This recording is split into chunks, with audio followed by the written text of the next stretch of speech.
So ఈరోజు రెండు essays discuss చేద్దాము. ఒకటేమో Bharatiya Nyaya Sanhita is against British legacy, ఇదొక ఎస్సే. ఇంకో ఎస్సే వచ్చేసి what we are today is because of history, మనం ఏంటో ఈరోజు అది మన చరిత్ర వల్ల. ఈ రెండు ఎస్సేలు ఈరోజు డిస్కస్ చేద్దాము. ఎందుకు ఇవి రెండు ఎస్సేలు ఇంపార్టెంట్ అంటే, మీరు చూసినట్టయితే సిలబస్లో ముఖ్యంగా టీఎస్పీఎస్సీ సిలబస్ చూసుకుంటే ఇక్కడ ఎస్ఏ పేపర్లో, జనరల్ ఎస్ఏ పేపర్లో contemporary social issues, social problems, issues of economic growth and justice, అంటే ఒకటేమో ఎకానమీ గురించి, ఇంకోటేమో social issues and social problems గురించి, ఇవి రెండు అయిపోయాయి. డైనమిక్స్ ఆఫ్ ఇండియన్ పాలిటిక్స్, కింద చూస్తే developments in science and technology, education and human resource development.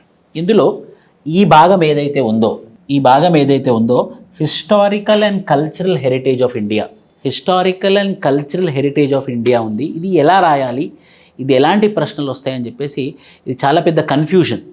అంటే ఏంటి, ఏది రావచ్చు historical and cultural heritage of India అంటే ఎలాంటి ప్రశ్నలు రావచ్చు, ఇది మనం గెస్ట్ చేయవచ్చు. సోషల్ ఇష్యూస్ ఈజీగా గెస్ట్ చేయవచ్చు. Issues of economic growth and justice, economy గురించి గెస్ట్ చేయవచ్చు. డైనమిక్స్ ఆఫ్ ఇండియన్ పాలిటిక్స్ అంటే క్రిమినలైజేషన్ ఆఫ్ పాలిటిక్స్, అలాంటివి మనం గెస్ట్ చేయవచ్చు. డెవలప్మెంట్స్ ఇన్ సైన్స్ టెక్నాలజీ మీకు తెలుసు, ఐటీఓ లేకపోతే artificial intelligence. Education and HRD అంటే స్కిల్ డెవలప్మెంట్ గురించి ఎక్స్పెక్ట్ చేయొచ్చు. మరి historical and cultural heritage of ఇండియాలో మరి ఇచ్చేటటువంటి రెండు ఎస్సేలకి ఎలాంటి ప్రశ్నలు రావచ్చు, ఎలా మనం అడ్రస్ చేయాలి అనేది చాలా పెద్ద ప్రాబ్లం ఇది. సో ఇది ఎలా రావచ్చు అనేది మనము ఏపీపీఎస్సీ క్వశ్చన్ పేపర్ నుంచి నేను అనలైజ్ చేశాను, కొన్ని యూపీఎస్సీ క్వశ్చన్ పేపర్ నుంచి కొన్ని అనలైజ్ చేశాము.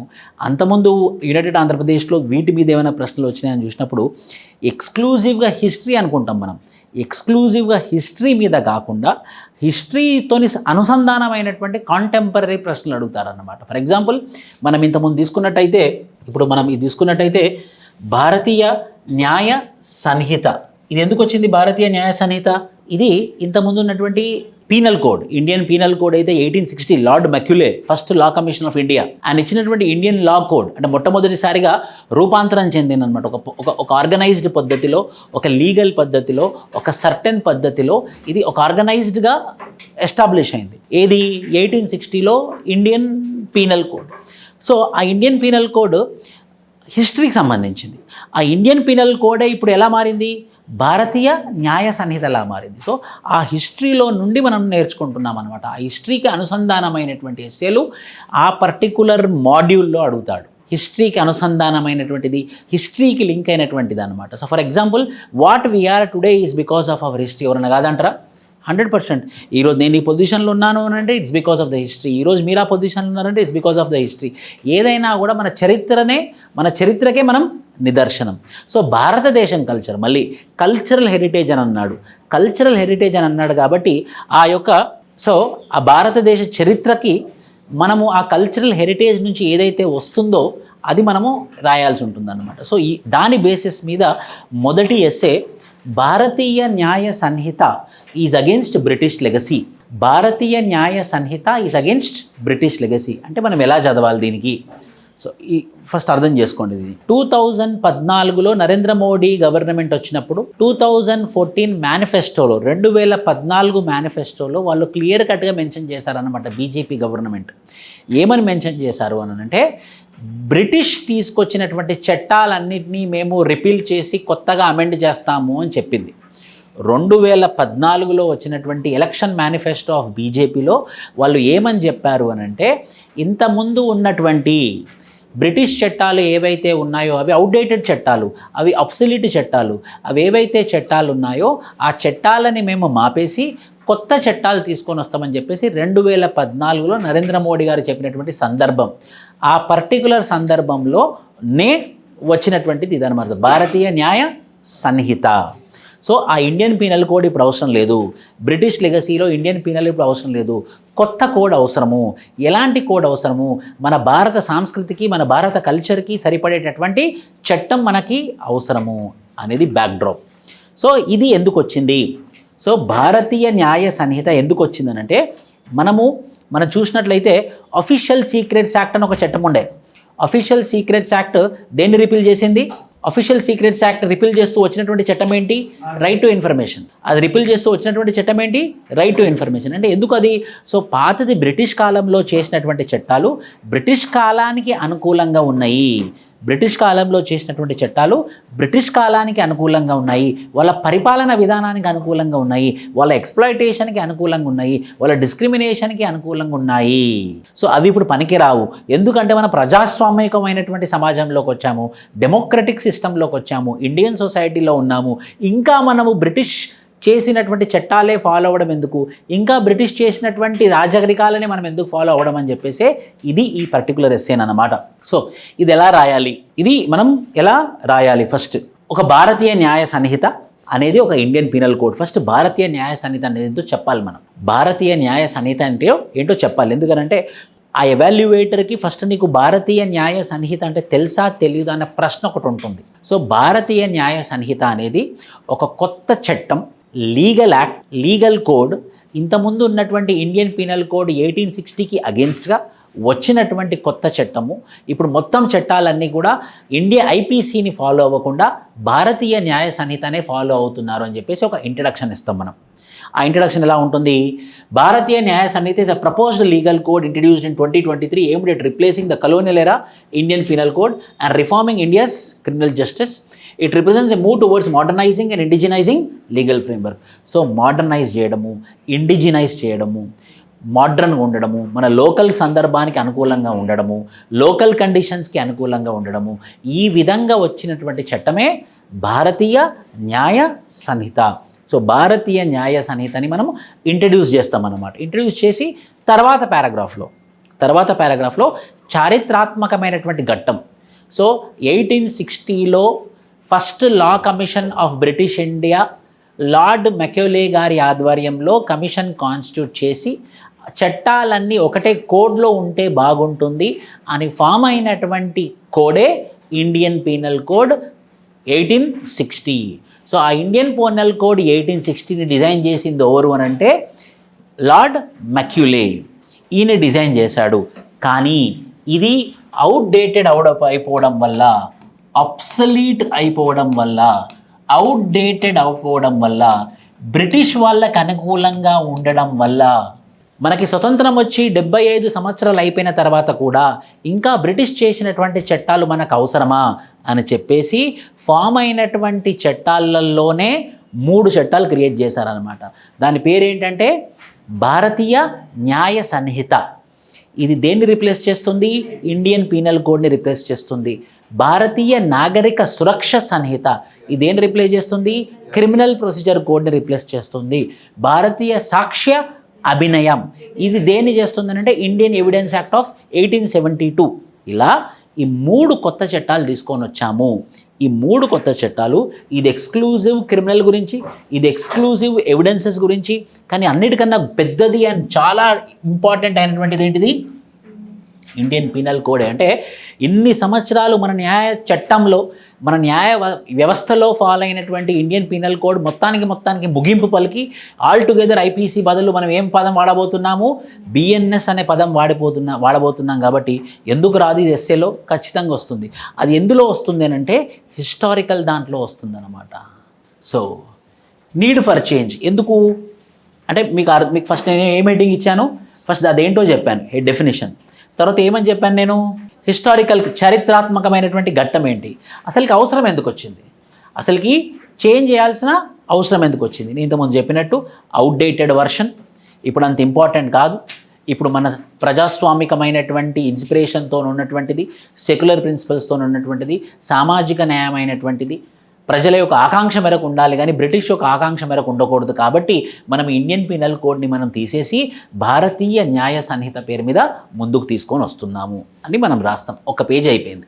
2వ పేజీలోకి వెళ్ళేటప్పుడు ఈ భారతీయ న్యాయ సంహితలో ముఖ్యంగా ఉన్నటువంటి అంశాలు ఏంటి, భారతీయ న్యాయ సంహితలో ముఖ్యంగా ఉన్నటువంటి అంశాలేంటి, ఐపీసీలో లేనటువంటి అంశాలేంటి.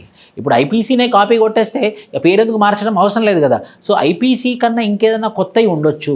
సో కొత్తగా జతపరిచినటువంటివి ఏంటివి, కొత్తగా ఉన్నటువంటి అంశాలు ఏంటివి అన్నది మనం చూడాలన్నమాట. సో టెక్నికల్ ఇలా ఏమేమి తీసేసింది? ఇండియన్ పీనల్ కోడ్ 1816 తీసేసింది, క్రిమినల్ ప్రొసీజర్ కోడ్ 1973 తీసేసింది, ఇండియన్ ఎవిడెన్స్ యాక్ట్ ఆఫ్ 1872 తీసేసింది. అడిషన్ ఆఫ్ న్యూ ప్రొవిజన్స్, ఈ భారతీయ న్యాయ సంహితలో కొత్తగా కొన్ని జతపరిచిందన్నమాట ఇండియన్ పీనల్ కోడ్. ఇంతకుముందు లేనటువంటివి కొత్తగా కొన్ని ఇందులో యాడ్ చేసింది. సో కొత్తగా ఎలా యాడ్ చేసిందనంటే మన భారతీయ సంస్కృతికి, మన భారతీయ సమాజానికి సరిపడే విధంగా దీన్ని యాడ్ చేసి. సో మొదటిది మాబ్ లించింగ్. మన ఇండియన్ పీనల్ కోడ్లో ఏముండేనంటే, ఎవరైనా మర్డర్ జరిగితే ఒక గ్రూప్ ఆఫ్ పీపుల్ వచ్చేసి మేము మర్డర్ చేశాము అని అంటే ఎఫ్ఐఆర్ రాయాలా వద్దని కన్ఫ్యూజన్లో ఉండేనన్నమాట పోలీస్ వ్యవస్థ. ఎఫ్ఐఆర్ రాస్తే ఎంతమంది మీద రాయాలి, ఎంతమందిని మనం అక్యూజ్ చేయొచ్చు, మళ్ళీ అందులో అక్యూజ్డ్ నెంబర్ ఎవరు, ఎందుకంటే అక్యూజ్డ్ నెంబర్ 1 ప్రయారిటీ ఉంటుంది. మరి అక్యూజ్డ్ నెంబర్ 1ని ఎవరిని జత చేయాలి? ఒకరిని అందరినైతే జత చేయలేము.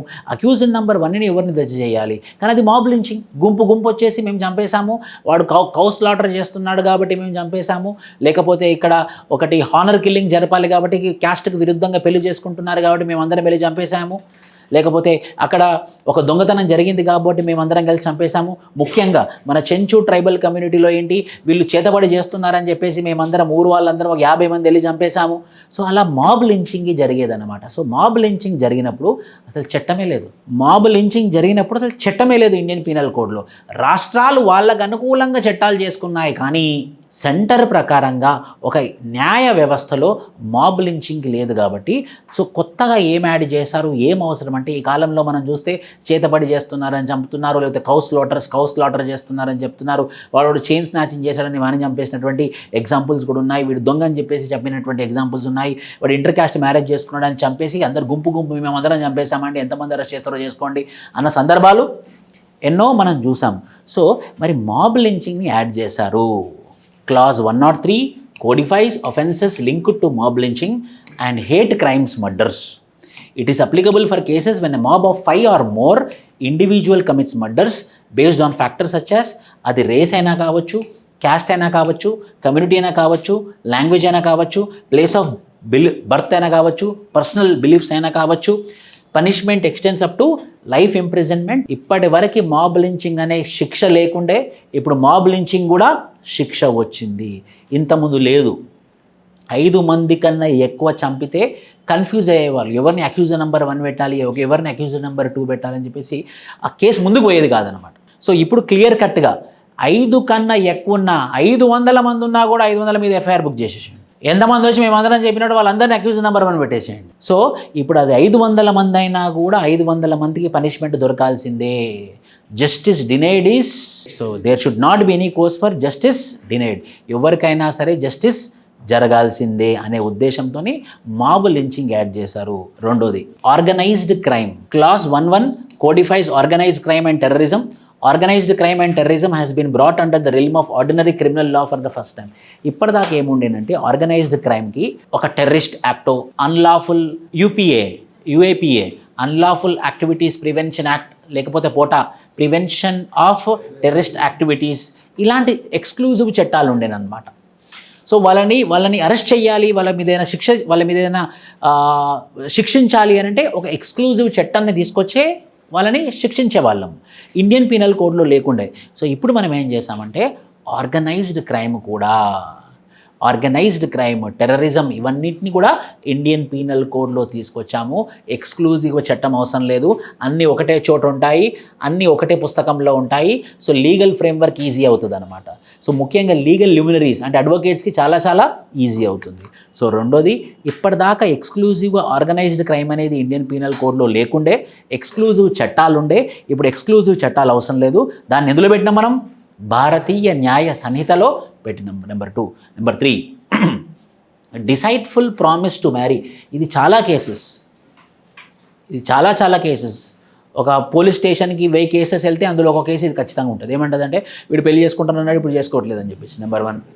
లేకపోతే ఉద్యోగం ఇప్పిస్తానని చెప్పేసి నన్ను తీసుకుపోయి నన్ను ఆగం చేసిన, ఇది ఒక కేసు. రెండో కేసు. ఇలాంటివి 1000 కేసెస్లో ఒక ఖచ్చితమైన, అది కూడా ఇప్పుడు క్రిమినల్ అఫెన్స్. దానికి చట్టం లేకుండే, దాన్ని సెక్షన్ 420 కింద వేసేవాళ్ళు. ఆ సెక్షన్ 420 కింద వేసేవాళ్ళు క్రిమినల్ అఫెన్స్. కానీ అది స్పెసిఫిక్ కేసు. అదేంటి? మోసం. సెక్షన్ 420 కన్నా ఎక్కువ అబద్ధమాడి మోసం చేసి ఒక జీవితాన్ని నాశనం చేసినటువంటి సందర్భం. సెక్షన్ 420 ఒక చెక్ బౌన్స్ అంటే డబ్బులకు సంబంధించింది. కానీ ఇది జీవితానికి సంబంధించింది. ఒక చెక్ బౌన్స్ కేసుని మోసం చేయడము, ఒక అమ్మాయిని మోసం చేయడము రెండు ఒక విధంగా ఎలా చూస్తారని చెప్పేసి ఒక డిబేట్ జరుగుతూ ఉండే మొదటి నుంచి.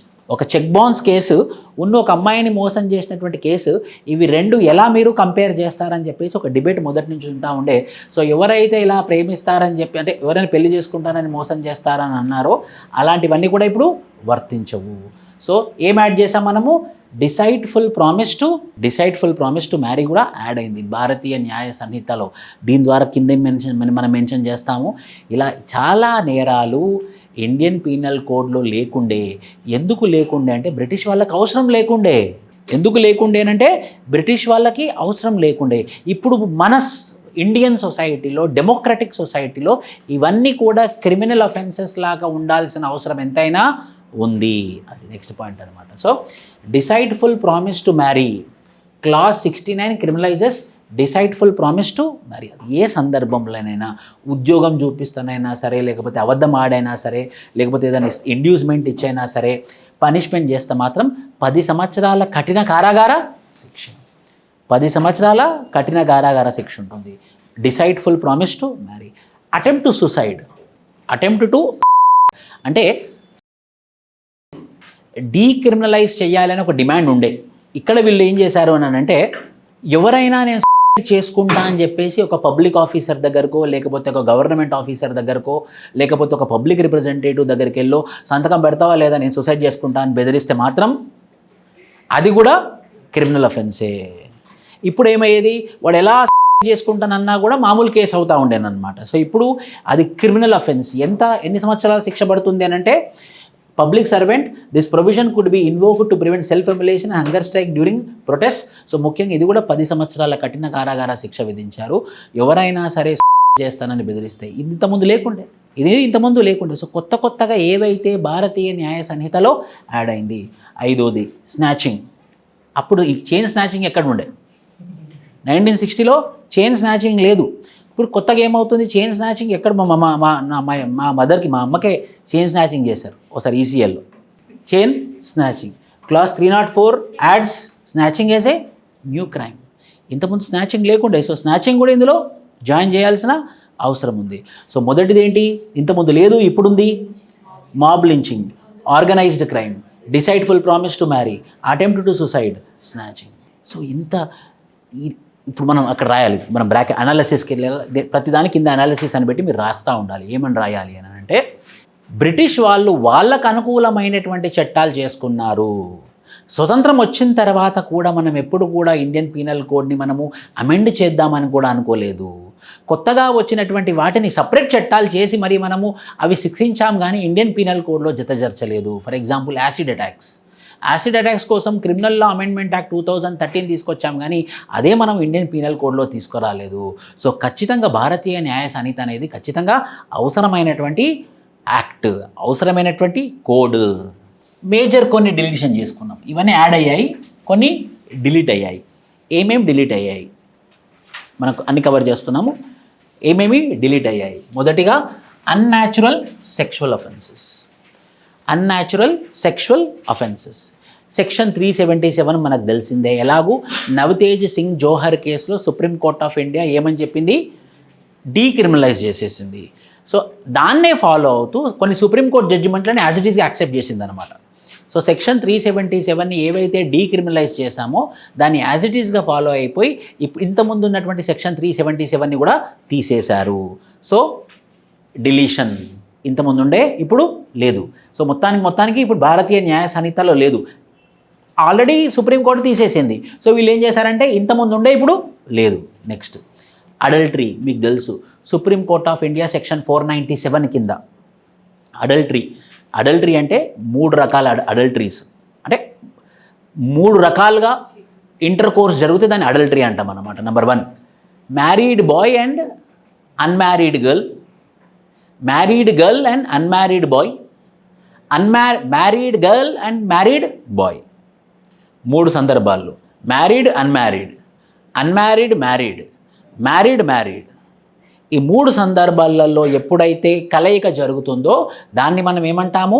అడల్టరీ అంటామన్నమాట. 4వది ఏంటి? Unmarried, it is called as live in relationship. అది డిఫరెంట్. 4వ సందర్భం ఏంటి, ఇద్దరు అన్మ్యారీడ్, అది లివ్ ఇన్ రిలేషన్షిప్, అది డిఫరెంట్ కాంటెక్స్ట్.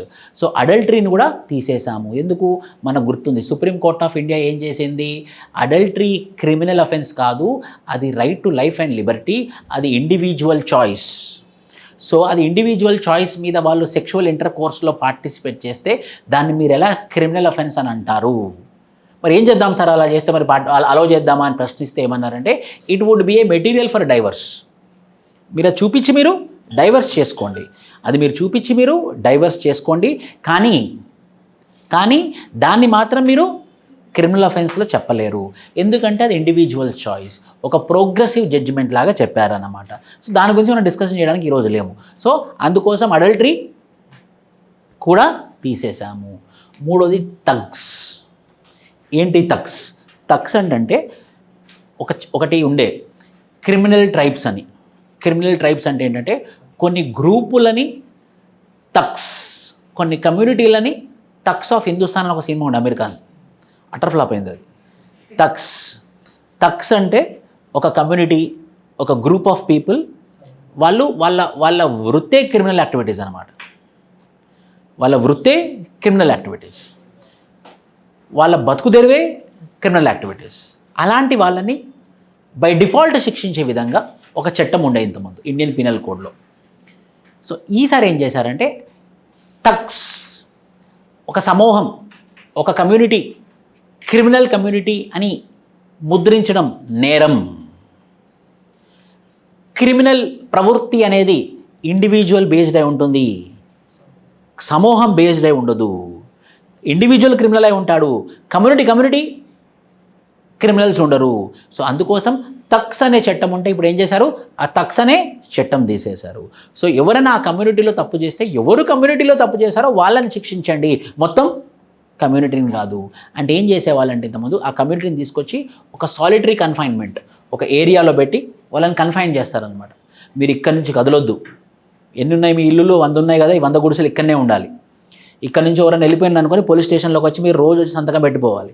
ఇక్కడ నుంచి పోయారనుకోండి లోపలేసేస్తానని ఇలా బెదిరించేవాళ్ళు అనమాట.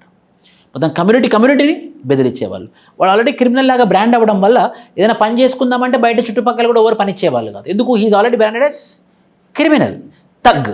సో వీళ్ళకి ఏంటిగా వేరే ప్రవృత్తి లేదు, ఇక వాళ్ళు బతకాలి తినాలి అని అంటే మళ్ళీ ఏం చేయాలి, క్రిమినల్ పనే చేయాలి. సో మీరు వాళ్ళని బ్రాండ్ చేయడం వల్ల, వాళ్ళకి వేరే ఆల్టర్నేటివ్ లేకపోవడం వల్ల వాళ్ళు ఎలా మారుతున్నారు, క్రిమినల్లానే మారుతున్నారు. సో దీనికి కారణం ఏంటి, మీరు థగ్స్ అనే పాయింట్ మీ ఇండియన్ పీనల్ కోడ్లో పెట్టడం వల్ల వాళ్ళకు అనుకూలంగా వాళ్ళు పెట్టుకున్నారు. ఎందుకు అనంటే బ్రిటిష్ వ్యాగన్స్ పోయినా సరే, బ్రిటిష్ చెట్లను కొట్టేసి తీసుకుపోయినా సరే వీళ్ళు అవన్నీ దొంగతనం చేసి తీసుకుపోయేటోళ్ళు అనమాట కొందరు కమ్యూనిటీస్. సో అలా వాళ్ళని థగ్స్ అని బ్రాండ్ చేసింది. ఇప్పుడు అలా ఏం అవసరం లేదు.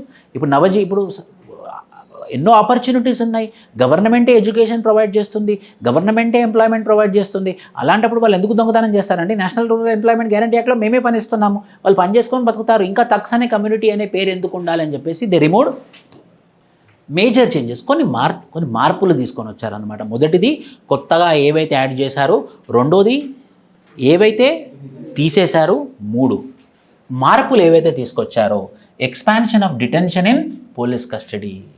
ఇంతకుముందు ఏముండేనంటే ఎప్పుడైనా సరే 15 రోజుల కన్నా ఎక్కువ పోలీస్ కస్టడీలోనే పెట్టుకుంటే వాళ్ళు మెజిస్ట్రేట్ నుంచి పర్మిషన్ తెచ్చుకోవాల్సిన అవసరం ఉండేనన్నమాట. ఇంతకుముందు మ్యాక్సిమం 15 రోజుల వరకు కనుక కన్ఫైన్ చేస్తే పోలీస్ స్టేషన్లోనే పెడితే ఒక మెజిస్ట్రేట్ దగ్గర నుంచి పర్మిషన్ తీసుకోవాల్సిన అవసరం ఉండే.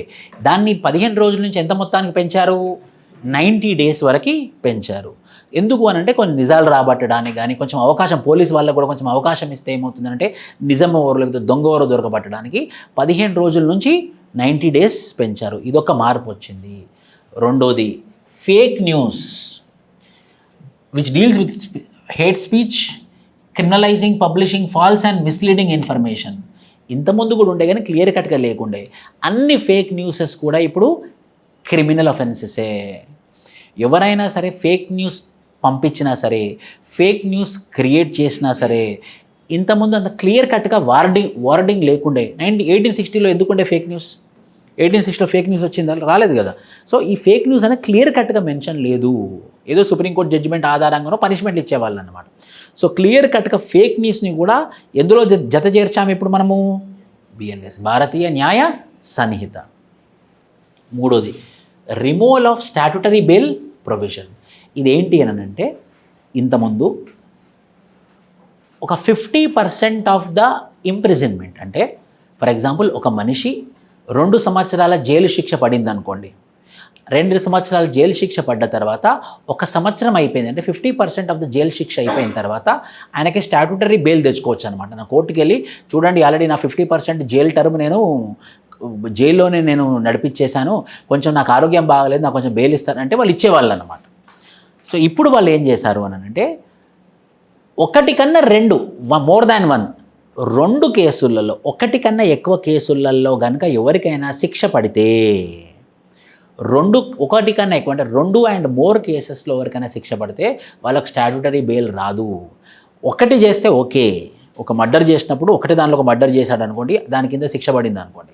ఒక మర్డర్ చేశాడు, తర్వాత మళ్ళీ అటు తీసుకొని బెయిల్ తీసుకున్నాడు, మళ్ళీ ఇంకో మర్డర్ చేశాడు. సో ఎన్ని కేసులు అయినట్టు ఆయన మీద? 2. సో 2 కేసులు అయితే మాత్రం వాళ్ళకి స్టాట్యుటరీ బెయిల్ వర్తించదు. స్టాట్యుటరీ బెయిల్ అంటే ఏంటి? తనకి శిక్ష పడిన దాంట్లో 50% కన్నా ఎక్కువ ఆల్రెడీ జైల్లో గడిపేస్తే అప్పుడు ఆయనకి స్టాట్యుటరీ హక్కు అన్నమాట. ఏంటి ఆ హక్కు? బెయిల్ తెచ్చుకోవచ్చు, బెయిల్ ఇవ్వచ్చు. ఇప్పుడు ఎలా అంటే కోర్టు ఎలా పనిచేస్తాయండి, మనం అనుకుంటాం. ఇప్పుడు నాకు క్లియర్ కట్ ఎగ్జాంపుల్ ఉంది. నేను హైదరాబాద్ హైకోర్టు నేను enrolled advocate. I did my LLB and LLM also from very good college. కొన్ని కేసెస్ ఎలా ఉంటాయనంటే కొన్ని సందర్భాలలో ఒక ఎగ్జాంపుల్ చెప్తాను నేను 1 మినిట్లో. ఫాదర్ 64 years ఫాదర్ అన్ఫార్చునేట్గా ఒక కేసులో అరెస్ట్ అయ్యాడు అనమాట. అన్ప్రిడిక్టబుల్ వే.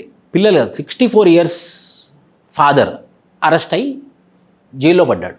పిల్లలు ఎక్కడి నుంచి వచ్చారు, అమ్మాయి ఎక్కడి నుంచి వచ్చింది, మదర్ బాధపడుతుంది, అందుకు ముందే ఆరోగ్యం బాగలేదు, ఎలా ఎలా ఎలా అని చెప్పేసి త్వరగా ఆయన బయటికి తీసుకొని రావాలి అనే కంగారు ఉంటుంది ఎప్పుడైనా కూడా.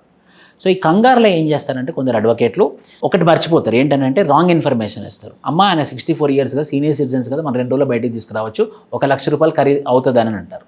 1 లక్ష రూపాయలు అవ్వదు, 1 లక్ష రూపాయలు అవుతుందని అంటారు. సో బెయిల్ పిటిషన్ ఫైల్ చేస్తారు. బెయిల్ పిటిషన్ ఫైల్ చేసిన తర్వాత టేబుల్ మీద రావడానికి మళ్ళీ వాళ్ళు లంచం అడుగుతాను అంటారు. మళ్ళీ టేబుల్ మీదకి వస్తుంది. టేబుల్ మీదకి వచ్చినాక దాన్ని పైకి పుష్ చేయాలని అంటారు. మళ్ళీ డబ్బులు అడుగుతారు. పైకి పుష్ చేసిన తర్వాత జడ్జి గారు ఒకటే ఒక ప్రశ్న అడుగుతారు, 14 రోజులు అయిందా కాలేదా? మినిమం టు మినిమం 14 రోజులు జైల్లో ఉండాల్సిందే. రేరెస్ట్ ఆఫ్ ద రేర్ సిచ్యువేషన్స్లో మాత్రమే before 14 days they will get the bail. If not rarest of the రేర్లో మాత్రం 14 కన్నా తక్కువకైతే బెయిల్ దొరకదు. అంటే 14 రోజులు అయితే ఖచ్చితంగా జైల్లో ఉండాల్సింది. సో వీళ్ళు ఏం చేస్తారంటే 2 రోజులు పెడతారు, ఎలా బెయిల్ పిటిషన్ క్యాన్సిల్ అయిపోతుంది. నా బెయిల్ పిటిషన్ క్యాన్సిల్ చేశారా, నేను హైకోర్టు వెళ్తావు, మీరేం బాధపడకండి, ఇంకో 1 లక్ష రూపాయలు ఇవ్వడానికి. ఇంకో 1 లక్ష రూపాయలు ఇస్తారు. ఎందుకంటే ఎమోషనల్ 64 years జైల్లో ఇప్పటివరకు అనుభవించలేదు జైల్ లైఫ్. మళ్ళీ వెళ్తారు, మళ్ళీ వెళ్ళి అక్కడ ఇస్తారు. హైకోర్టు ఏం చేస్తుంది, లోవర్ కోర్ట్ జడ్జిమెంట్ని తీసుకుంటుంది. ఆల్రెడీ లోవర్ కోర్టే కొటేషన్ కదండి, కొటేషన్ అని మళ్ళీ పంపిస్తుంది, మళ్ళీ కిందికి వచ్చేస్తారు. అప్పటికి 1 week గడిచిపోతుంది. మళ్ళీ 1 week గడిచిపోయినంత చూడమ్మా ఖచ్చితంగా వస్తుంది, నాకు కొంచెం టైం వేయండి, ఒక 3 రోజులు టైం వేయండి అని చెప్పేసి అది కాస్త 2 వారాలు అయిపోతుంది. 2 వారాలు అయిపోయినాక ఆల్రెడీ 2 వారాల నుంచి జైలు ఉన్నానంటే దానికి సింపుల్గా బెయిల్ పిటిషన్ వేసినా కూడా వచ్చేస్తుంది అనమాట. అలా కొన్ని ఇన్ఫర్మేషన్స్ తెలియకపోవడం వల్ల లాయర్లు భయంకరమైన మోసం చేస్తారు. మనం కేసు గెలవమా అన్నది లాయర్ మీద డిపెండ్ అయి ఉంటుంది అనమాట. సో అదేవిధంగా స్టాట్యుటరీ బెయిల్ అంటే ఏంటిదంటే ఒక 50% ఆఫ్ ద జైల్లో ఇంప్రిజన్మెంట్ కంప్లీట్ అయిపోతే మాత్రం వాళ్ళు దేనికి హక్కుదారు అవుతారు? Statutory bail. కానీ ఏం మార్పు చేశారు? ఎవరన్నా 2 కేసుల కన్నా ఎక్కువ, 2 FIRల కన్నా ఎక్కువ మాత్రం బుక్ అయితే మాత్రం వాళ్ళకు స్టాట్యుటరీ బెయిల్ వర్తించదు. ఎందుకు అలా పెట్టుంటారు? 2 కేసులు చేసిన మామూలుడు కాదు కదా, 3వది చేసి 4 కూడా ఈజీగా చేసేస్తాడు. కాస్మెటిక్ చేంజెస్ ఇన్ సెడిషన్ ఇంకో మార్పు చేశారు. మనకు తెలుసు సెక్షన్ 124A ఏంటది? సెడిషియస్ యాక్ట్. సెడిషియస్ యాక్ట్ ఏంటి? ఎవరైనా సరే స్టేట్కి అగెన్స్ట్గా మాట్లాడినా సరే, స్టేట్కి అగెన్స్ట్గా ఏదైనా కార్యక్రమాలు చేసినా సరే అది దేశద్రోహం కింద పడి వాళ్ళని సెడిషియస్ యాక్ట్ సెక్షన్ 124A కింద ఉండేది. అది అవసరమే. ఎవరికి అవసరం? బ్రిటిష్ వాళ్ళకి అవసరం. దేశద్రోహం ఎవరికి అవసరం? బ్రిటిష్ వాళ్ళకి అవసరం. ఇండియాకి అవసరం లేదు కదా. సో ఇప్పుడు ఇండియా ఏం చేసిందనంటే మంచి మార్పు తీసుకొచ్చింది. గవర్నమెంట్ తిడితే సెడిషన్ రాదు, గవర్నమెంట్ని క్రిటిసైజ్ చేస్తే సెడిషన్ రాదు. నువ్వు కనుక స్టేట్కి అగెన్స్ట్గా ఏదైనా చేస్తే, అంటే గవర్నమెంట్కి అగెన్స్ట్గా అయినా చేస్తే, అది క్లియర్గా చెప్పారు, ఏమైనా మన భారత ప్రభుత్వం సంబంధించిన డాక్యుమెంట్లు వేరే దేశాన్ని వాళ్ళకి ఇస్తే మాత్రమే సెడిషన్ వర్తిస్తుంది. నువ్వు ప్రభుత్వాన్ని తిట్టినంత మాత్రం సెడిషస్ వర్తించదు. ఇంతకుముందు ఏమయ్యేది, ప్రభుత్వాన్ని తిట్టినా కూడా దేశద్రోహం కింద వేసేవాళ్ళు అనమాట. అలా వరవరరావు వాళ్ళ అల్లుడు వీళ్ళందరూ కూడా సెడిషియస్ యాక్ట్ కింద అరెస్ట్ అయిన వాళ్ళు అనమాట. సో దాన్ని ఏం చేసినాం మనము, కాస్మెటిక్ చేంజ్ చేసినాం. Has in fact introduced offence with a wider definition. It is Supreme Court guidelines in 1962 Kedarnath Singh case, which upheld the constitutional validity for the crime of sedition. There has been change from Rajadroha to Deshdroha. So Deshdroham tappu, Rajadroham tappu kaadu. రాజద్రోహం అంటే government, నువ్వు గవర్నమెంట్ని తిట్టు. ఇంతకుముందు ఏముండే, రాజద్రోహం ఉండే, దేశద్రోహం ఉండే. ఇప్పుడేముంది, దేశద్రోహం మాత్రమే ఉంది. ఇంతకుముందు ఏముండే, రాజద్రోహం ఉండే, దేశద్రోహం ఉండే. ఇప్పుడు ఏముంది, దేశద్రోహం. మంచి చట్టం అది. సో మంచి మార్పు, కాస్మెటిక్ చేంజెస్ ఇన్ సెడిషన్. అలానే సో ఇలా మనము ఓహో ఇన్ని రకాలుగా మార్పులు వచ్చాయి అని చెప్పేసి చెప్తాం మనం. అప్పుడు ఏమవుతుందంటే ఎవాల్యుయేటర్కి ఈయనకి మంచి పట్టు ఉంది, భారతీయ న్యాయ సంహిత గురించి చదువుకున్నాడు అని చెప్పేసి ఈ మార్పులలో నుంచి మనం ఇక నెక్స్ట్ అనాలిసిస్ చేస్తాం. బ్రిటిష్ లెగసీ, హిస్టారికల్ కాంటెక్స్ట్ అని పెట్టేసి British legacy in order to continue they hegemony, వాళ్ళ యొక్క హెజిమోనీని కంటిన్యూ చేస్తూ వాళ్ళ యొక్క పవర్ సెంటర్ని కంట్రోల్ చేయడం, వాళ్ళ పవర్ సెంటర్ని కంటిన్యూ చేయడం కోసం, వాళ్ళ హెజిమోనీని కంటిన్యూ చేయడం కోసం ఇలాంటి ఇండియన్ పీనల్ కోడ్ ఉండే ఇంతకుముందు. IPC, CRPC were introduced by the British to serve colonial interest and manage dissent rather than to cater to local needs. So డిసెంట్ని మాత్రం అరికట్టడానికి మాత్రమే వీళ్ళు ఇండియన్ పీనల్ కోడ్ వాడారు. ఇండియన్ పీనల్ కోడ్ని వాడారు కానీ లోకల్ అవసరాల కోసం కాదు, లోకల్ నీడ్స్ని పట్టించుకోలేదు. సో అందుకోసం ఖచ్చితంగా దాని యొక్క మార్పు అయితే అవసరమే. The British legal system maintained control and often undermined Indian social norms, reflecting colonial mindset. అసలుకి ఇండియా లోకల్లో జరుగుతున్నటువంటి తప్పులు, మిస్టేక్లకి ఎలాంటి అసలు మెన్షనే లేదు. వాళ్ళకి ఏవైతే వాళ్ళకి అన్యాయం అంటే వాళ్ళకి ఏదైతే నష్టం జరుగుతుందో అవి మాత్రమే ఇండియన్ పీనల్ కోడ్లో ఉండే. ఫర్ ఎగ్జాంపుల్ దేశద్రోహము అండ్ రాజద్రోహము. Individual perspective, legal reforms and personal rights, abolition of sedition. ఇందులో మంచి ఏమేమి, అబాలిషన్ ఆఫ్ సెడిషన్ ఇది మంచి పరిణామం. Remove sedition law which was use to suppress dissent during British era, ఇది మంచి పరిణామము. అబాలిషన్ ఆఫ్ సెడిషన్. రెండోది జెండర్ న్యూట్రల్ లాంగ్వేజ్ మాట్లాడుతున్నారు. ఇంతకుముందు ఏమవుతానంటే అబ్బాయి ఒక తప్పు చేస్తే ఒక రకమైనటువంటి శిక్ష, అమ్మాయి తప్పు చేస్తే ఒక రకమైనటువంటి శిక్ష. సో అందరు ఈక్వల్ అన్నప్పుడు శిక్ష కూడా ఈక్వల్గా పడాలి. సో బిఎన్ఎస్లో రాసే పదాలలో చాలా జాగ్రత్తమైనటువంటి పదాలు వాడారు. ఏం పదాలు, జెండర్ న్యూట్రల్. దే అన్నారు కానీ హీ ఆర్ షీ వాడలేదు. హీ ఆర్ షీ ఒక్కొక్క పదం చాలా ఇంపార్టెంట్, మీకు తెలుసు కదా, ఒక్కొక్క పదం చాలా ఇంపార్టెంట్ అవుతుంది ఈ లీగల్ డాక్యుమెంట్లలో. హీ ఆర్ షీ వాడకుండా ఏం వాడారు, దే. ఇఫ్ దే అంటే ఎవరు, హీ ఆర్. ఇదో మంచి పరిణామము. Legal empowerment, legal gender parity, legal gender neutral. మూడోది community service for minor offences reflects rehabilitation approach rather than a purely punitive. కొన్నిట్లలో ఏం చేశారంటే పనిష్మెంట్ ఒకటే కాదు, రీహాబిలిటేషన్ కూడా. ఫర్ ఎగ్జాంపుల్ ప్రాస్టిట్యూషన్ చేసినటువంటి మహిళ ఇమ్మోరల్ ట్రాఫికింగ్ ప్రివెన్షన్ యాక్ట్ 1956 కింద శిక్ష పడేది ఇంతకుముందు ఆమెకి. కానీ ఎక్కడ కూడా రీహాబిలిటేషన్ లేకుండా శిక్ష ఇచ్చేవాళ్ళు. 2 వారాలు జైల్లోనో లేకపోతే పోలీస్ స్టేషన్లోనో ఉండేది, ఏదైనా పర్సనల్ పూచకోత మీద బయటికి రిలీజ్ చేసేవాళ్ళు. రీహాబిలిటేషన్ ఉండేది కాదు. రీహాబిలిటేషన్ గవర్నమెంట్ స్కీమ్ ఇచ్చేదన్నమాట. స్వదార్ గృహ ఇలాంటి వాటికి గవర్నమెంట్ వాళ్ళు వచ్చేసి తీసుకెళ్లేవాళ్ళు, చట్టం ప్రకారంగా లేదు. సో ఇలాంటివి ఏం చేశారు అని అంటే శిక్షతో పాటు రీహాబిలిటేషన్, ఇది చాలా ఇంపార్టెంట్. భారతదేశంలో మన దగ్గర పెద్ద వీక్ హోల్ ఏంటి తెలుసా మన లీగల్ సిస్టంలో, చైల్డ్ లేబర్ ప్రొహిబిషన్ యాక్ట్ 1986 తీసుకున్నా, child labour regulation and prohibition amendment act 2016 తీసుకున్నా, చైల్డ్ మ్యారేజెస్ ప్రొహిబిషన్ యాక్ట్ తీసుకున్నా కూడా ఒక ఎగ్జాంపుల్ తీసుకొని చెప్తాను నేను. చైల్డ్ లేబర్, కనీసం వాడు చైల్డ్ లేబర్ బ్యాన్ కాకముందు ఆ ఇంట్లో వాడు పనిచేస్తే తినేటోళ్ళు అనమాట. నువ్వేం చేసినావు, దాన్ని ప్రొహిబిట్ చేసినావు. నువ్వు మంచిది అనుకున్నావు, ప్రొహిబిట్ చేసావు. ప్రొహిబిట్ చేయడం వల్ల ఏమైంది, కనీసం వాడు తినేవాడు లేకపోతే వాళ్ళ కుటుంబం తినేది. నువ్వు ప్రొహిబిట్ చేసావు.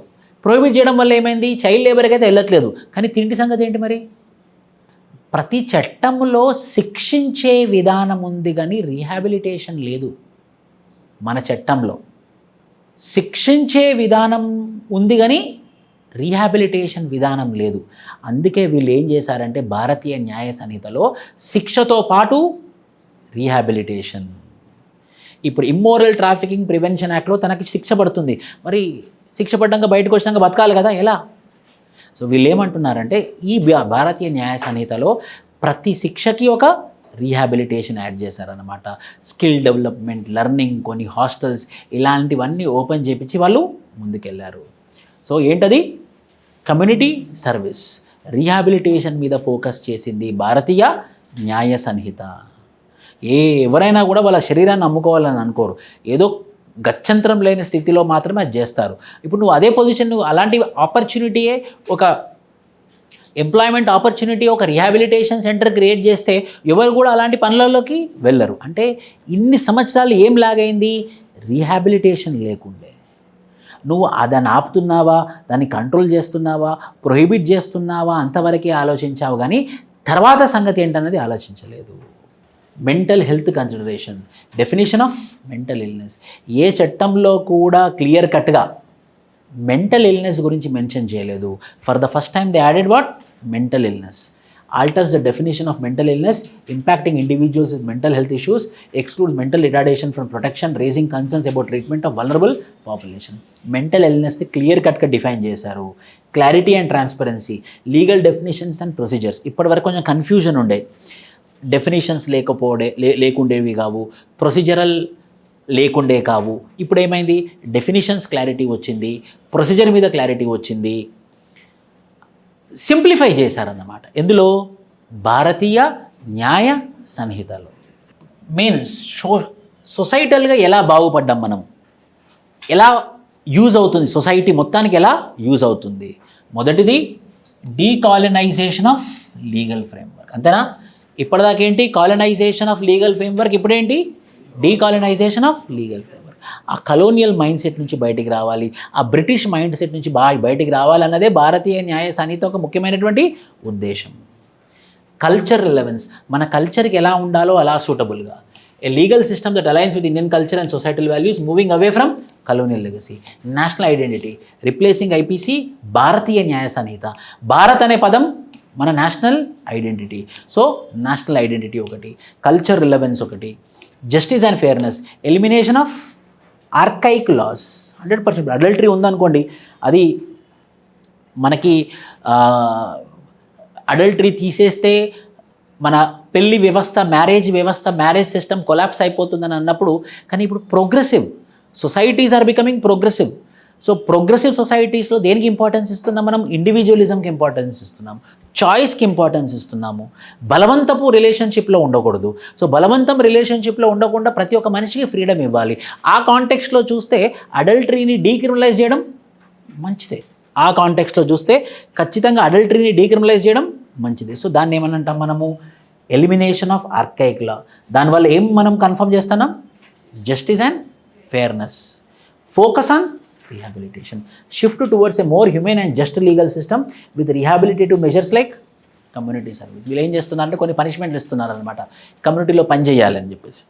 ఖచ్చితంగా 50% ఆఫ్ ద పనిష్మెంట్ అయిపోయిన తర్వాత రోడ్లు తుడిపియడం ఇలాంటి పనులు చేపియాలని అందులో మెన్షన్ చేశారు. సో కమ్యూనిటీ సర్వీస్ లాగా వాడడం. ఇంపాక్ట్ ఆన్ గవర్నెన్స్ ఏమవుతుంది, ట్రాన్స్పరెన్సీ అండ్ అకౌంటబిలిటీ. క్లియర్ కట్గా ట్రాన్స్పరెన్సీ అండ్ అకౌంటబిలిటీ. ఎలా చెప్పండి, సెడిషన్ లా ఇష్టం ఉన్నట్టు అప్లై చేసి, గవర్నమెంట్కి నచ్చితే సెడిషన్ అప్లై చేసేవాళ్ళు కాదు, గవర్నమెంట్కి నచ్చలేదు అనుకోండి సెడిషన్ అప్లై చేసేవాళ్ళు. అంటే ఒక రకమైనటువంటి క్లారిటీ ఉండేది కాదు. ఈసారి ఏం చేశారనంటే సెడిషన్లో ఆ క్లాజ్లో క్లియర్ కట్గా రాశారు, ఇది ఉంటే దేశద్రోహం వర్తిస్తుంది, ఇది దేశద్రోహం వర్తించదు, ప్రభుత్వాన్ని తిరితే రాజద్రోహం, అది సెడిషన్ కింద రాదు అని క్లియర్ కట్గా మెన్షన్ చేశారనమాట. మీరు సోషల్ మీడియాలో క్రిటిసైజ్ చేస్తే రాజద్రోహం, కానీ అది సెడిషన్ కింద రాదు. అలా క్లియర్ కట్గా మెన్షన్ చేయడం వల్ల ఏమున్నట్టు, transparency and accountability. Public trust, people యొక్క ట్రస్ట్ పెరిగింది. అందుకే మీరు చూడండి, భారతీయ న్యాయ సంహిత మీద ఎలాంటి ఒక్క చిన్న అజిటేషన్ కూడా జరగలేదు. అదే సిటిజన్షిప్ అమెండ్మెంట్ యాక్ట్ 2019 పెట్టినప్పుడు హిందూ ముస్లిమ్స్ కొట్టుకున్నారు ఢిల్లీలో, దంగల్, 100 మంది చచ్చిపోయారు జస్ట్ కోవిడ్ కన్నా ముందు 2020 జనవరిలో. ఒక చిన్న చట్టం చేసినంత మాత్రం అంత ఇంపాక్ట్ ఉండే. మరి ఇంత పెద్ద ఇండియన్ పీనల్ కోడ్నే మార్చేసినప్పుడు ఎంత ఇష్యూ జరగాలి? ఏం జరగలేదు. అంటే పబ్లిక్ ట్రస్ట్ ఏదైతే మోడ్రన్ లాస్కి, ఏదైతే భారత సమాజానికి స్వతంత్రం ప్రజాస్వామికమైనటువంటి ఆస్పిరేషన్స్ ఉండే విధంగా డిజైన్ అయింది కాబట్టి. So public trust, economic and social development, reduction in crime rates. ఎందుకు? చైన్ స్నాచింగ్ పెట్టాం మనం, ఇంకేం పెట్టాం, మాబ్ లించింగ్ పెట్టాము. సో కొత్త యాడ్ చేసాం మనము. సో దీనివల్ల ఏమవుతుంది? క్రైమ్ రేట్స్ తక్కువ అవుతుంది. Social harmony, like mob violence, organised crime, promoting social stability. So ఏమేమి గ్యారంటీ అవుతుంది? Reduction in crime rates and social harmony కూడా ఉంటుంది. కంపారిజన్ విత్ బ్రిటిష్ లెగసీ, ఇది లీగల్ ఫ్రేమ్వర్క్. వాళ్ళతో కంపేర్ చేసినప్పుడు వాళ్ళకు అనుకూలంగానే ఉండే జ్యుడిషియల్ ప్రాక్టీసెస్. 1860లో ఈయననే అడ్వకేట్, ఎవరు? లార్డ్ మక్యూలే. అందులో ఉన్నటువంటి మెంబర్స్ అందరూ కూడా అడ్వకేట్సే, అందరూ లా చదివిన వాళ్ళే, వాళ్ళకు అర్థమయ్యే భాషలోనే రాసుకున్నారనమాట. అందుకే మనం ఇప్పటికి కూడా ఇంత చదువుకున్నా కూడా మనకి అప్పుడప్పుడు ఆ భాషలో irrespective of going back, check the class number 2, class number 3 అనే ఉంటాయి. మళ్ళీ వెనక్కి తిరిగి మళ్ళీ చూసుకోవాలి. అది చాలా కాంప్లెక్స్ భాష ఉంటుంది. సో లాయర్స్ వాళ్ళకు అనుకూలంగా వాళ్ళకు అర్థమయ్యే భాషలో రాయడం వల్ల ఎవరికి చాలా కష్టంగా మారింది లీగల్ కోడ్ అనేది కామన్ పబ్లిక్కి. భారతీయ న్యాయ సంహిత ఒక ఇంగ్లీష్ భాషలో అర్థమయ్యే విధంగా సింపుల్ భాషలో అన్ని కాన్స్టిట్యూషనల్ లాంగ్వేజెస్లో, ఎన్ని కాన్స్టిట్యూషనల్ లాంగ్వేజెస్ ఉన్నాయి? 22 కాన్స్టిట్యూషనల్ లాంగ్వేజెస్లో, ఇంగ్లీష్ అండ్ హిందీ లాంగ్వేజెస్లో కూడా ఒక సింప్లిఫైడ్ భాషలో మెన్షన్ చేయడం వల్ల జ్యుడిషియల్ ప్రాక్టీసెస్కి మాత్రమే అర్థమయ్యేది ఇప్పుడు కామన్ పబ్లిక్ కూడా అర్థమవుతుంది. Human rights, British often struggled with human rights issues, BNS places stronger emphasis on human rights and dignity. అందుకే కదా థగ్స్ని తీసేసింది, థగ్స్కి సంబంధించిన చట్టాన్ని తీసేసింది. సో ఈ కంపారిజన్ బ్రిటిష్ చేస్తేనేమో లీగల్ ఫ్రేమ్వర్క్ వాళ్ళకు అనుకూలంగా చేసుకున్నారు, జ్యుడిషియల్ ప్రాక్టీసెస్ వాళ్ళ అడ్వకేట్లు చేశారు కాబట్టి వాళ్ళకి అర్థమయ్యేటట్టు ఉంటే మన వాళ్ళకి అర్థమయ్యేటట్లేదు, ముఖ్యంగా కామన్ పబ్లిక్ అర్థమయ్యేటట్లేదు. మూడోది human rights violation. Implement and challenges, కానీ దీనికి కొన్ని ఇంప్లిమెంటేషన్ ఛాలెంజెస్ ఉన్నాయి. ఏంటో చెప్పండి. ఇప్పటికి కూడా మనం ఐపీసీ అనే పదమే వాడుతున్నాము, ఇంకా అవేర్నెస్ క్రియేట్ చేయట్లేదు గవర్నమెంట్. ఎప్పటి నుంచి ఇంప్లిమెంట్ అయింది? మొన్న July 1, 2024 నుంచి ఇంప్లిమెంట్ అయింది. ఇంకా పబ్లిక్కి తెలియదు. నాకు తెలిసి 20% of the Indian population know about Bharatiya Nyaya Sanhita. 100%, 20% మాత్రమే తెలుసు. ఇంకో 80% ఆఫ్ ద పాపులేషన్కి భారతీయ న్యాయ సంహిత అంటే ఏంటో కూడా తెలియదు. కొందరికి పలకడం కూడా రావట్లేదు. ట్రాన్సిషన్ ఇష్యూ, ఈ ట్రాన్సిషన్ ఇష్యూస్లో ఎవరి పాత్ర ఎక్కువగా ఉండాలి? భారత ప్రభుత్వం యొక్క పాత్ర ఎక్కువగా ఉండాలి. పాంప్లెట్స్ డిస్ట్రిబ్యూట్ చేయాలి, అడ్వర్టైజ్మెంట్ చేయాలి, రోల్ మోడల్స్ని వాడాలి. ఇప్పుడుంది ఐపీసీ కాదు, ఇప్పుడుంది భారతీయ న్యాయ సంహిత అని చెప్పాలి. ఆ డిఫరెన్సెస్ క్లియర్ కట్గా ఎక్స్ప్లెయిన్ చేయాలి, డిబేట్లు జరగాలి. కానీ ఎక్కడ జరగలేదు, 100% ఎక్కడ జరగలేదు. So transition issues, training and awareness జరగట్లేదు. Integration, proper integration, logistic and legal challenges వస్తాయి. ఇప్పుడు ఇంటిగ్రేషన్ చేసేటప్పుడు ఖచ్చితంగా కానిస్టేబుల్ ఫైల్ చేశాడనుకోండి, ఇంకా ఐపీఎస్ వాడే అవకాశాలు ఎక్కువగా ఉంటాయి. సో పొరపాటున మళ్ళీ ఐపీఎస్ అని వాడారనుకోండి, అది మెజిస్ట్రేట్ దాకా వెళ్ళింది అనుకోండి, అది మళ్ళీ ఐపీఎస్ కాదండి బిఎన్ఎస్ రాసి పట్టుకురండి అని పంపిస్తారు వాళ్ళు. మళ్ళీ బిఎన్ఎస్ రాసి పట్టుకుపోయినప్పుడు 10 రోజులు వాడు జైల్లోనే ఉంటాడు. సో అంటే ఇవన్నీ కూడా లీగల్ ప్రాబ్లమ్స్ వస్తాయి. Transition issues, training and awareness, integration issues, ఇవన్నీ ఏమంటాం మనం? Implementation challenges. కానీ పాజిటివ్ ఆస్పెక్ట్స్ ఏంటి? ఫైనల్గా పాజిటివ్ ఫెమిలరైజేషన్ ఆఫ్ యాక్ట్స్. ఇప్పుడు అందరం మనం ఐపీసీ 420 ఏది గుర్తుంటుకున్నా 420 అయితే గుర్తుంది మనకి. ఆ నంబర్ సూపర్ పాపులర్ అయింది. ఇప్పటికి కూడా 420 అనే పదమే వాడే అవకాశం ఎక్కువ ఉంటాయి. అలా మనం ఈ చట్టాలని ఫెమిలరైజ్ చేయాలి. ఒక పెద్ద ప్రాబ్లం ఏంటి తెలుసా? ఇప్పటికి కూడా లీగల్ సిస్టమ్ అందరి ద్రాక్షనే. కనీసం ఒక ఐఏఎస్ ఆఫీసర్ని మనం కలవచ్చు, ఒక ఆర్డీఓని ఈజీ కలవచ్చు, డిప్యూటీ తహసీల్దార్ని పోయి తిట్టి రావచ్చు. కానీ నువ్వు ఒక అడ్వకేట్ దగ్గర గట్టిగా మాట్లాడలేము, బ్లాక్మెయిల్ చేస్తాడు. జడ్జిని కలవలేము, దేవుడు ఆయన జడ్జిని కలవలేము, అట్లా పక్కకి వెళ్ళిపోవాలి మనం. తెలుసా, కోర్టులో ఇలానే ఉంటుంది పరిస్థితి. ఏంటి, this all are British legacy. Why we have to treat judge అంటే, జడ్జ్ అనేవాళ్ళు న్యాయదేవత 100%. అంటే అందరి ద్రాక్ష. ఇంకా అవేర్నెస్ పెరగాలి పబ్లిక్లో, లీగల్ సిస్టమ్ ఇంకా దగ్గరగా రావాలి, లీగల్ సిస్టమ్ ఇంకా కూడా దూరంగానే ఉంది. ఒకప్పుడు పోలీస్ స్టేషన్ మెట్లెక్కకపోతే గొప్పగా ఉండదు, లేదు ఇప్పుడు ఖచ్చితంగా పోలీస్ స్టేషన్ మెట్లు ఎక్కాలి, మనకు అవేర్నెస్ పెరగాలి. పోలీస్ స్టేషన్ కూడా పక్కింటి లాంటిదే, ఎలా అయితే నడుచుకుంటూ వెళ్తామో అలానే మనం పోలీస్ స్టేషన్లో కూడా నడుచుకుంటూ వెళ్ళాలి. అంటే దాని అర్థం ఏంటి, అవేర్నెస్ క్రియేషన్ జరగాలి. సో ఈ భారతీయ న్యాయ సంహిత అనేది కొత్త అవకాశం, కొత్త మార్పుకు పునాది. ఈ మార్పుని మనం ఎలా వాడాలి అని అంటే, ఎలా అయితే ఫైనాన్షియల్ లిటరసీని మనం హైలైట్ చేశామో అలానే లీగల్ లిటరసీని హైలైట్ చేయాలి. పీపుల్ భయపడతారు, SC ST prevention of atrocities act 1989 ఉందనంటే అది కూడా క్లియర్ కట్గా మెన్షన్ చేయాలి. ఏ సందర్భంలో SC ST prevention of atrocities act applicable అవుతుంది, అలాంటి ఎవరైనా బ్లాక్మెయిల్ చేయొచ్చు. ఏ సందర్భంలో అది అమలు అవ్వాలి, ఏ సందర్భంలో అది అమలు అవ్వకూడదు. సెక్షన్ 498A, ఒక అరగంట టైం ఇవ్వకపోయినా కూడా కోపం వచ్చింది అనుకోండి, పోలీస్ స్టేషన్ రప్పేయండి, ఇప్పుడు ఇక్కడికి సెక్షన్ 498 వేసేయండి. There is lot of misuse. ఏ సందర్భంలో అప్లై అవ్వాలి, ఏ సందర్భంలో అప్లై అవ్వకూడదు అని చెప్పేసి ఒక లీగల్ నాలెడ్జ్, ఓ లీగల్ లిటరసీ అనేది క్లియర్ కట్గా తెలవాల్సిన అవసరం ఎంతైనా ఉంది. So for the legal literacy, for the legal awareness, for the legal empowerment, this is a very good time to go forward with Bharatiya Nyaya Sanhita. Alignment with Indian values ఉంది, enhancement of justice delivery ఉంది, strengthening of legal framework ఉంది. ఇవన్నీ positives of భారతీయ న్యాయ సంహిత. నేను ఏం add చేస్తున్నా మీకు, financial literacy ఎంత ఫేమసో legal literacy కూడా అంతే ఫేమస్. ఎలా అయితే ఇప్పుడు గుడ్ గవర్నెన్స్ వల్ల అడ్మినిస్ట్రేషన్ అందుబాటులో ఉందండి, మనం ఎవరైనా రీచ్ అవ్వచ్చు, అలా ఏం లేదు. మనం ప్రాపర్గా అపాయింట్మెంట్ తీసుకొని ఒక ప్రొసీజర్ లాగా వెళ్తే ఖచ్చితంగా ఎవరినైనా కలవచ్చు. చీఫ్ సెక్రటరీనైనా సరే, క్యాబినెట్ సెక్రటరీనైనా ఎవరినైనా కలవచ్చు. గవర్నెన్స్ అందుబాటులో ఉంది, అడ్మినిస్ట్రేషన్ అందుబాటులో ఉంది. The credit goes to good governance and governance. But జడ్జిని కలవలేము, ఒక హై క్యాడర్ పబ్లిక్ ప్రాసిక్యూటర్ని కలవలేము. సో ఇంకా కూడా లీగల్ సిస్టమ్ అనేది అందుబాటులో లేదు. So finally the Bharatiya Nyaya Sanhita represents significant shift from British legacy, aiming to create a legal system that is more reflective of contemporary Indian society's values and needs. It addresses individual rights, societal justice, governance, promoting more inclusive and fairer legal framework. The success of Bharatiya Nyaya Sanhita will depend on effective implementation and continuous adaptation. It makes a step towards decolonizing India's legal framework and building a justice system that truly serves its people. Adoption of BNS would lead to improved efficiency in the justice system, potentially reducing the backlog of cases and enhancing public trust in legal institutions.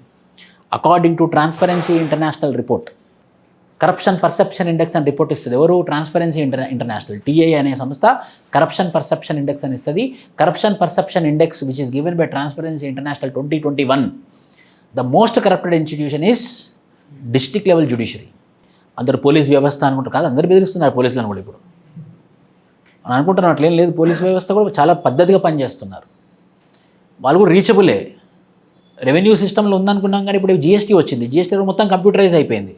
ఇంతకుముందు కాస్త కూస్త value added tax అని, VAT అని ఏదో ఒకటి చెప్పేవాళ్ళు వాళ్ళు. పాపం అది కూడా మొత్తం ఇప్పుడు కంప్యూటరైజ్ అయిపోయింది, కంప్యూటర్ జనరేటెడ్ ట్యాక్స్ పే చేయాలి మనం. ఇప్పటికీ మీరు చూడండి, జ్యుడిషియరీలో ఎక్కడ రాస్తారు? పేపర్లో రాస్తారు, బుక్లో రాస్తారు. జైలుకి వెళ్ళినప్పుడు, అప్పుడు ఎవరైనా జైలుకి వెళ్ళిన తర్వాత ఫైన్ కూడా వేస్తారు కదా, 50,000 ₹1,00,000, జైలుతో పాటు 50,000 ₹60,000 ఖచ్చితంగా వేస్తారు. ఆ ₹1,00,000 తీసుకుపోయి అడ్వకేట్ కోఆపరేటివ్ ఫండ్లో డబ్బులు వేయాలి. అడ్వకేట్ కోఆపరేటివ్ వాళ్ళు పేపర్ ఇస్తారన్నమాట. అలా ఎలా? అది ప్రభుత్వానికి సంబంధించింది కదా, నెంబర్ 1. నేను ప్రభుత్వం కోసం కడుతున్న ఫైన్ వేసేది, అది ఎందులోకి వెళ్తుంది? అడ్వకేట్ కోఆపరేటివ్స్ ఫండ్లోకి వెళ్తుంది. దాని మీద ఇంట్రెస్ట్ రాదు.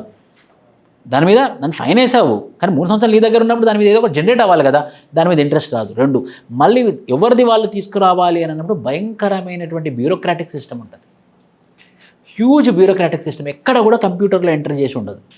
అన్నీ. So hoping that Bharatiya Nyaya Sanhita will change the legal system అని ఫైనల్గా మనం రాయాలి. So hope that the Indian legal system should change. Timeline ఉండదు వాళ్ళకి. కేసు వేస్తే ఏ కారణాల చేత కేసు తీసుకున్నారు, ఏ కారణాల చేత కేసు తీసుకోలేదు. కోర్టులోకి వెళ్ళాలి అని అంటే భయం. మీరు కాబోయే గ్రూప్ 1 ఆఫీసర్స్ మీకు ఏదైనా ప్రాబ్లం వచ్చిందంటే కోర్టులతోనే వస్తుంది ప్రాబ్లం. 50%, 70% డ్యూటీ మీ డ్యూటీ చేస్తారు, 30% డ్యూటీ కోర్టులకు రాయడమే సరిపోతుంది. క్రిటికల్ కాదు ఇవన్నీ. నేను మీకు ఎగ్జాంపుల్ ఏదైనా రాయొద్దు. ఇందులో ఏది రాయాలి అని అంటే hope that Indian judicial system will have a very big transformation with this భారతీయ న్యాయ సంహిత. అది ఫైనల్ కంక్లూజన్ అవుతుంది. ఈ అమృత్ కాల్ లేకపోతే ఈ అమృత్ కాల్లో వచ్చినటువంటి భారతీయ న్యాయ సంహిత నిజంగా 100 years ఆఫ్ ఇండిపెండెన్స్ వచ్చేసరకు ప్రతి ఒక్కరికి లీగల్ లిటరసీతో పాటు నంబర్ ఆఫ్ కేసెస్ తక్కువయ్యే విధంగా భారతీయ న్యాయ సంహిత పనిచేస్తుందని ఆశిస్తున్నాను. ఇది అమృత్ కాలే కదా. ఐఎమ్ నాట్, మీరు రాయొద్దు ఆన్సర్, జ్యుడిషియరీ క్రిటిసైజ్ చేయొద్దు. కానీ ఒక లీగల్ మార్పు రాబోతుంది, ఒక ట్రాన్సిషన్ రావాలని ఆశిస్తున్నాను. ఎందుకంటే మనం అమృత్ కాల్లో ఉన్నాము. 2047 కల్లా 100 years ఆఫ్ ఇండిపెండెన్స్ రీచ్ అవుతున్నాము. సో అప్పటి వరకు భారతీయ న్యాయ సంహిత ఒక లీగల్ ఫ్రేమ్వర్క్ క్రియేట్ చేసి అందరికీ లీగల్ సిస్టమ్ అకౌంటబుల్గా, ట్రాన్స్పరెంట్గా అందుబాటులో ఉండే విధంగా రావాలి.